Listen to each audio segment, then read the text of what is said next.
ওকালতি যারা করে তারা কিন্তু টাউট বাটপার হয়। রাজনৈতিক পরিবারের সন্তান, সাবেক মন্ত্রী, সাবেক সংসদ, বিএনপির স্থায়ী কমিটির সদস্য বেগম সেলিমা রহমান উপস্থিত আছেন।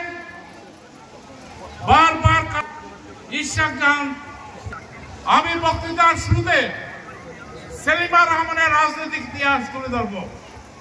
জিয়াউর রহমান যখন জাগদল গঠন করে, জিয়াউর রহমান ছিলেন আহ্বায়ক, আমাদের সেলিমা আপা ছিলেন ওই কমিটির সদস্য।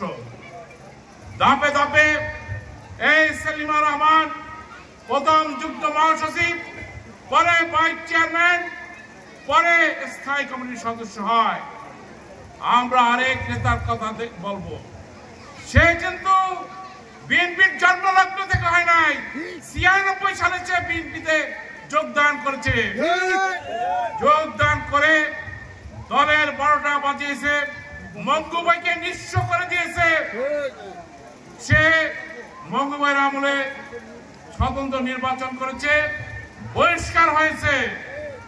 মঙ্গুভাইয়ের আমলে ২ বার সে স্বতন্ত্র নির্বাচন করে বহিষ্কার হয়েছে। ২০০৮ সালে সেলিমা আপাকে সে স্বতন্ত্র নির্বাচন করে মাত্র কয়েক হাজার ভোটে আপায় নির্বাচিত হতে পারে নাই। আমি একদিন মোনালিসা হেভি ফ্লো ১৫ পিস প্যাকেটের সাথে ৮ পিসের একটি প্যাকেট একদম ফ্রি। ম্যাডামের রুমে ঢুকেছিলাম একটা ব্যাপার নিয়ে। সে আমার অভিযোগ শুনে আমাকে বলেছে যে ওকে জানি কয়বার পরিষ্কার করেছি। আমি বলছি ৩ বার। ওরে আরেকবার পরিষ্কার সাথী বন্ধুরা আমার, আপনারা জানেন সেলিমা রহমান এই যে আজকে এয়ারপোর্ট হয়েছে, এখানে আমাদের নেত্রী সেই সময়ের প্রধানমন্ত্রী বেগম খালেদা জিয়াকে এখানে এনে সমাবেশ করেছে মহিলাদের, হাজার হাজার মহিলা উপস্থিত ছিল। তখন ম্যাডাম ডিক্লেয়ার করেছিল এখানে বিমানবন্দর করবে। তার কথা মতো এই বরিশালে বিমানবন্দর হয়েছে। সেলিমা রহমান যখন মন্ত্রী ছিল তখন এই এলাকায় অনেকের সাহায্য করেছে, অনেকের চাকরি দিয়েছে, তাই আবার অনেকে রিলিফ দিয়েছে সে।